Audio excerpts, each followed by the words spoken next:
before we even talk about some of these rookies, let's talk about some of the names that have been taken recently that were rookies in redraft leagues that paid off. We had Joe Burrow last season as a high floor volume play. He was kind of coming into his own throughout the year. We had Justin Herbert, one of the incredible breakouts of last season. Even looking back years prior, we had, Josh Allen as a rookie, who was a guy that you could plug in, probably picked him up off of the waiver wire. Jalen Hurts last year coming out of nowhere and helping people make that playoff push in redraft leagues. Kyler Murray had a great rookie season with that rushing floor. But Trevor Lawrence, right now, his underdog ADP. Now, underdog is half-point PPR, but they have him going, on average, in the middle of the 10th round. I know we have some different approaches to quarterbacks on our redraft rosters. For those who haven't listened to the show, did not listen last year, we're both pretty stout when it comes to the late-round quarterback. Last year, we were smashing on names like Cam Newton, which I know now probably sounds pretty gross, but at the time, that was a great pick. He started the year hot. Joe Burrow was another name we were scooping up everywhere at the end of drafts last year. So does Trevor Lawrence fit that bill for you, Alex? Because for me, he certainly does. I look at this rookie class, and he's the clear one that I want the most. I think his floor is the highest. I think Trevor Lawrence's upside is what we saw from Justin Herbert last season. Now, maybe the passing volume and efficiency is a little bit lower for Lawrence as a rookie, but his rushing upside could make him really match what we saw from Herbert last year. So if you're able to scoop Trevor Lawrence up in these double-digit rounds, I think you could have a really, really solid, streamable quarterback in fantasy football. And who knows, maybe he gets hot as a rookie like we expect him to do with all of this hype as, everyone's saying the best prospect since Andrew Luck, and you have something really special that you got late in draft. So with Trevor Lawrence, he's got the weapons in Jacksonville. They draft Travis Etienne, a receiving running back, in the first round. You've already got DJ Chark. You've got Laviska Shenault, who showed flashes last season. You bring in Marvin Jones. Of course, you have Tim Tebow at tight end, premier red zone threat. Joking, of course. But yeah, Lawrence, I think, has the Stop. I saw today it's like plus 1,200 for Tim Tebow to catch a touchdown this season. To me, that was easy money. Yeah, I would take that bet. But anyway, Trevor Lawrence, to me, very, very high floor of this rookie class. But if we're looking at upside, I think we have to go a little bit deeper. You think about the names you mentioned having success as rookies. Josh Allen's, even Lamar Jackson came on in the back half of his rookie year. You've got Kyler. What do they all have in common? They can do it with their legs. So when I look even a step beyond Trevor Lawrence and I look at Justin Fields, I look at Trey Lance, those are the guys that get me excited as rookies. Guys you can take near the end of your drafts, but because they have that rushing upside, they could actually make a difference as a rookie, even if they do have those growing pains as a passer, as we commonly see in the NFL. I'm about halfway done statting out all of the teams for 2021, statting out every position, every single player. And right now, Justin Fields is over Trevor Lawrence in my rankings. He's over Matt Stafford in my rankings. And the thing that's putting him over the top there is the rushing yards and the rushing touchdowns that I expect. And with Trey Lance, you take that to the next level in terms of upside because he's even more of a mobile rushing quarterback than Justin Fields is. And if Trey Lance gets that starting job, I think he's an every week start in fantasy football. No doubt. He's the only guy right now, maybe him and Jalen Hurts are the only other quarterbacks I could see even getting close to 1,000 rushing yards outside of Lamar Jackson. Mm-hmm. Maybe Kyler. Yeah, maybe put Kyler in there as well. I don't think Josh Allen's ever going to hit 1,000, even though he'll have those touchdowns. I have Trevor Lawrence a round or two ahead of Lance and Fields. Still love them in redraft. Right now, where those two are going, Lance is early 11th round, 123rd overall. Justin Fields going at the 12:01, 132 overall. So we're talking about these double-digit round dart throws at the quarterback position. If I'm in a redraft draft right now, I'm gladly smashing on a combo of something like Trevor Lawrence and Ryan Fitzmagic, Trey Lance, Ryan Fitzmagic, maybe even Ryan Tannehill, if I can get him late, and then a Justin Fields. The one thing we do know with Trevor is that he is going to be the starter from week one. That's where the hesitancy lies with Lance and Fields. And I think both of these guys, I love them equally. Lance for the rushing side, Fields because I just think Fields is that good of a quarterback and can get it done on the ground too. All of these guys should be pretty good under pressure. Specifically Lawrence, he had one of the best passer ratings while facing pressure, up there with the likes of Baker Mayfield when we talk about college prospects coming into the NFL. And that was one of the things that we saw with Joe Burrow and why he was so good. Eventually that O-line, couldn't save him forever. But even with how terrible that Bengals O-line was last year, Burrow was still able to produce, throw 40 attempts a game, and just be a high volume, high floor redraft option in the middle part of the season before he went down. Now, Zach Wilson also fits that bill of starting from week 1, but he's not really a guy I'm going to use a draft pick on. But definitely one I want to keep an eye on. If he comes out hot week 1 and he's on the waiver wire, you got to push your chips in on him.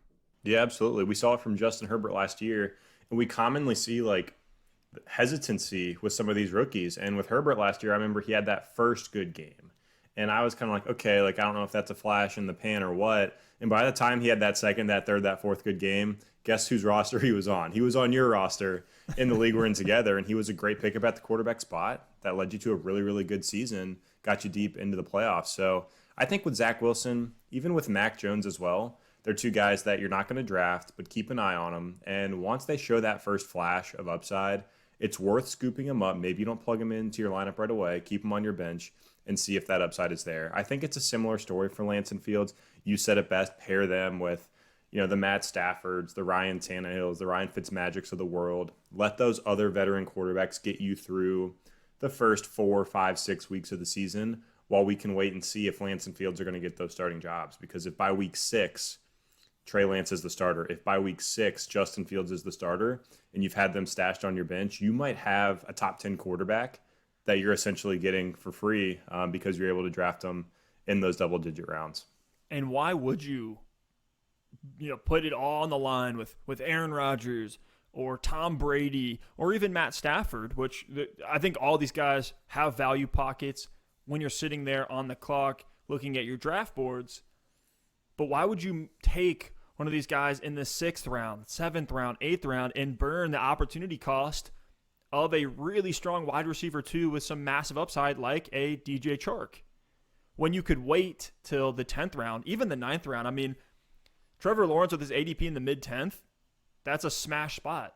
I would probably take Trevor Lawrence in the back of the 9th if I don't have a QB and I need one. It's going to be really appealing in redraft leagues, knowing that, look, if Trevor isn't all he's cracked up to be, I can hit the waiver wire, I can stream, I can go try to be an early mover for a Zach Wilson or a Mac Jones later on throughout the season.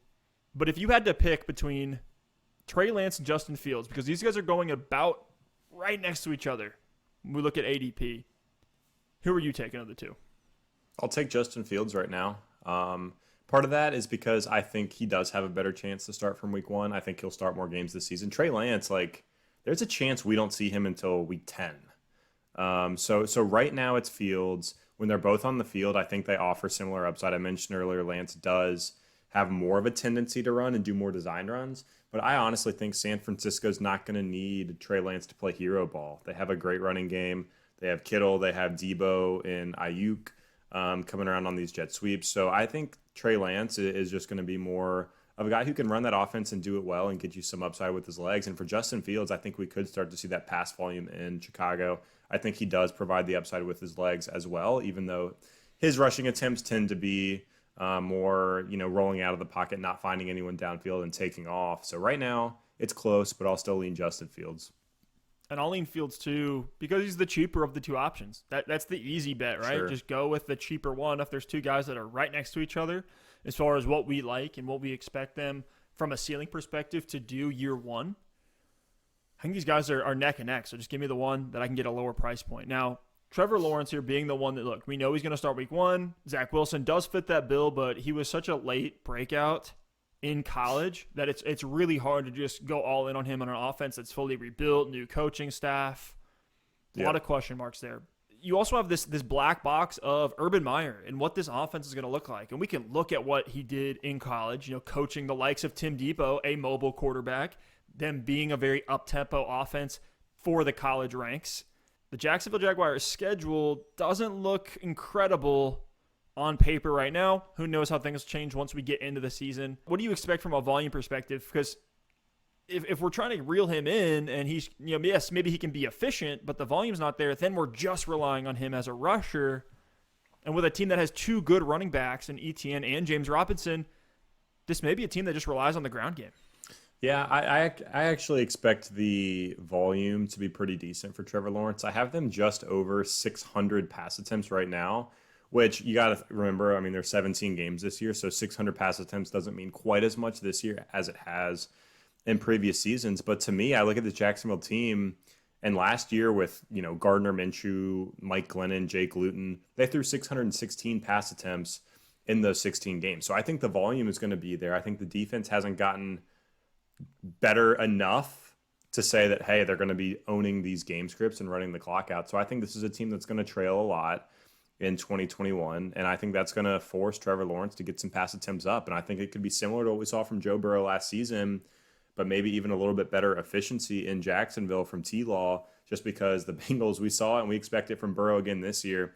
Their defense isn't great. They're going to be trailing in games, and regardless of whether he's a rookie or not, it's going to require these guys to throw a lot of pass attempts. So volume-wise, I think is actually working in Lawrence's favor.